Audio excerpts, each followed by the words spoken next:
sprung putting my lippy on.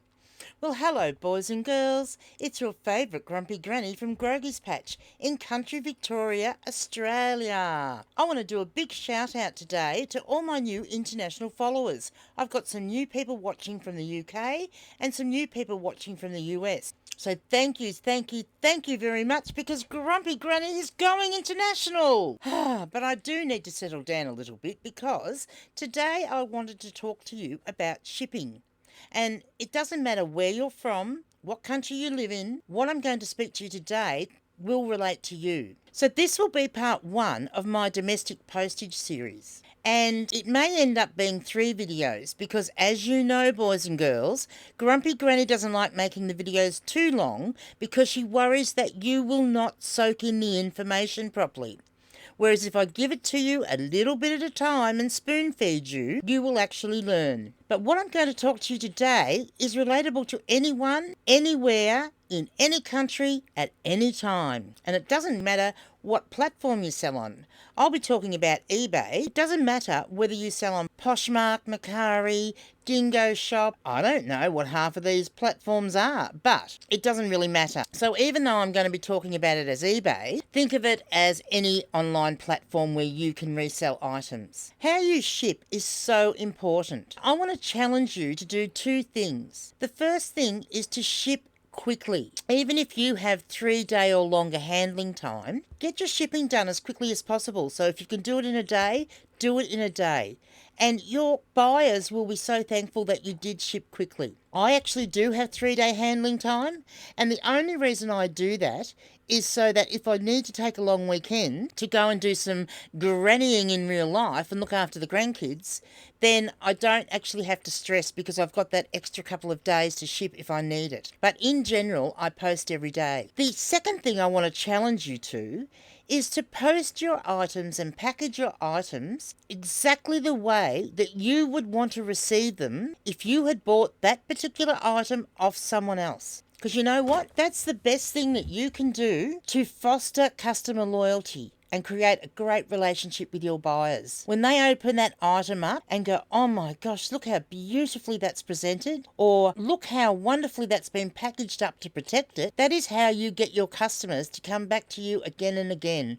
And boy, we all want those return buyers, don't we? Now, there are a few basic tools that you need to do shipping, and it's probably a good idea to get them organised before you start selling on eBay. But if that's too late, then, well, you're in strife, aren't you? So the first and most important thing, I think, is going to be a scale. Now, this is just an El Cheapo scale, and if you are just starting out and you don't have the money to buy a proper male scale, just go to your local Kmart, Walmart, I don't know what you have in the UK, but a store like that, and get something like these particular scales. Only cost me $20, and they weigh up to 10 kilos, which is fabulous, because generally I wouldn't send anything that was over 5 anywhere. They also have a flat surface, so you can sit anything on them.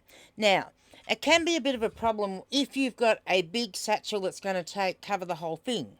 So in that case, all you do is put something on there, probably not a can of soft drink, but you know, an item, a little box or a container on there, and then balance your scale, zero it back to 0, and then sit your item on top, and that will allow you to see the reading quite clearly. And that scale has been an absolute blessing to me. The next thing I'm going to talk to you about are rulers. Grumpy Granny is a little bit passionate about rulers. She likes them to be hard and not floppy. This is what I use, and this is a Lovekin fold-up ruler. Well, actually, this is half a Lovekin fold-up ruler. I actually broke this one in half deliberately because I use the other half for when I am photographing my books, which you can see here and here.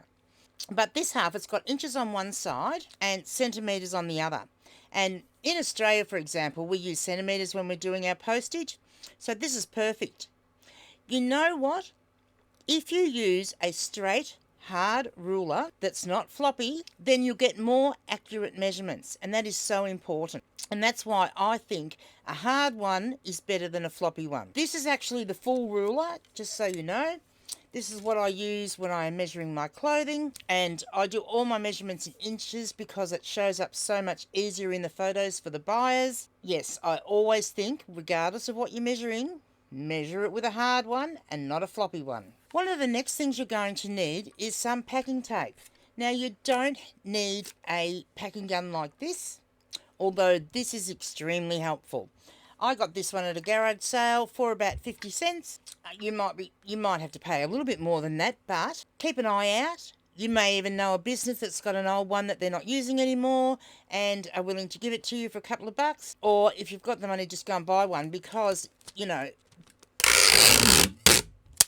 that's such a satisfying sound. But you definitely will need the wider packing tape, depending on what you're selling.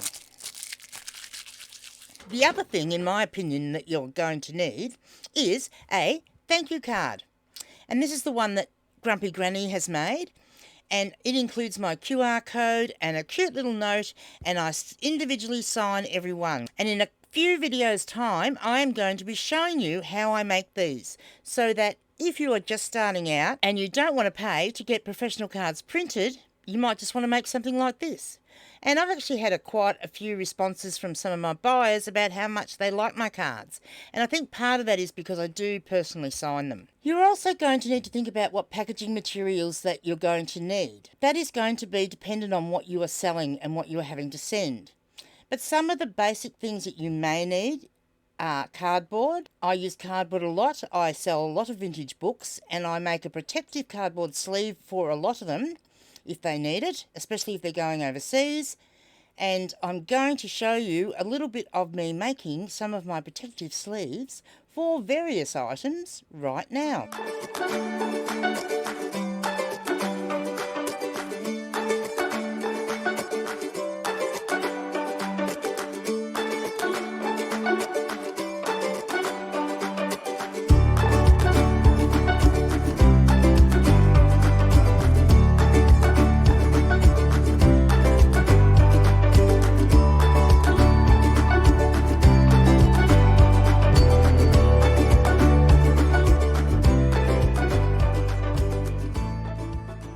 Some of the other extra packaging materials you may find you need are things like tissue paper, shredded paper, packing beans, all those sorts of things. So if you need any of those, think about going and checking some of your local businesses to see if any of them receive their items with those things, and that they just might throw them in the trash. And they might be more than happy to chuck them in a box and keep that box, and then you go down every week or every few days whenever they need you to and pick that up, and then you're getting free packaging and they're getting rid of their waste. Finally, you're going to need to think about what you're going to put your item in. Are you going to buy flat pack cardboard boxes that you put together like Grumpy Granny does? I buy these to send my baseball caps in because I sell quite a few of those. And in a small country town where I live, I was finding it very difficult to find enough small boxes to put my caps in, so I decided to buy some. And these are a nice lightweight cardboard, but they're very roomy, plenty of room in them to put the caps, and look, lots of other things fit in these boxes too, so they've been very handy. You might have items that you can send in a vinyl satchel, or you might send items in a padded mailer like this. Grumpy Granny sends all her books in padded mailers. Even if they are in a protective cardboard sleeve, she puts that inside these. The same with my vinyl records. I make a protective cardboard mailer and then I put it inside one of these padded mailers. So that's just another option. There are different types of satchels that you can get. You can get thick cardboardy type satchels. It's up to you to decide what specific type of packaging you are going to use. Because you know what? The cost of shipping, the type of packaging needed, and how long it's going to take you to package those items, you should take all that into consideration when you are deciding what you are going to sell. And it's something that people don't think about. They go into the op shop, thrift shop, charity shop, and they pick up some little ceramic thing and think, oh yes, that'll sell really well on eBay. And then they get home and look at it and decide, how am I going to package this up so it arrives safely? Let me tell you, you are going to shoot yourself in the foot if you have to package up ceramics every day and you hate packaging up ceramics. Just don't buy them and sell them. Leave that to the people that actually enjoy packaging up those sorts of things. So it's something that's very important to think about. And as I said, you have to take into consideration the cost. You might really want to sell a particular type of car part, but that car part is really heavy to post. And therefore, it actually may make it that you're not going to be making much money out of that particular item. So, yeah, think about what you're selling, how something needs to be packaged up, and how it needs to be posted, and the cost of all that before you decide to sell it or not. The final thing I want to mention, did you know when you very first start selling on eBay that they withhold your funds from your sales until you have shown that you are a good seller? And that's usually about 2 to 3 weeks. If you've got to be going and buying postage in the meantime and you're not getting the income from eBay, it can create a problem. So that's something to consider. My advice is to, regardless of how you're going to do your postage ongoing, and here in Australia it's best for us to go through Australia Post to buy our labels. You may be using things like, I've heard about pirate ship and things like that. But in the early days when eBay is withholding your funds, actually buy your labels through eBay. That way, the money for the labels will come out of the money that they are holding that has come from your sales. And then you're not actually having to take the cost of the postage out of your pocket before you start getting the income. So that's Grumpy Granny's advice. So I really hope that my little chat about shipping and postage has been helpful to you boys and girls. And this is only part 1, and as I said, there is going to definitely be a part 2, and very likely there will be a part 3. So watch out, because they will be along very soon.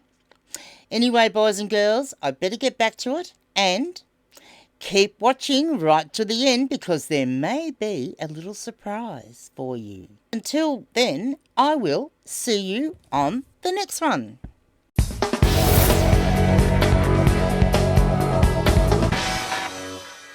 If you've been very good and you stayed till the very end, Grumpy Granny is going to sing you one of her favourite songs.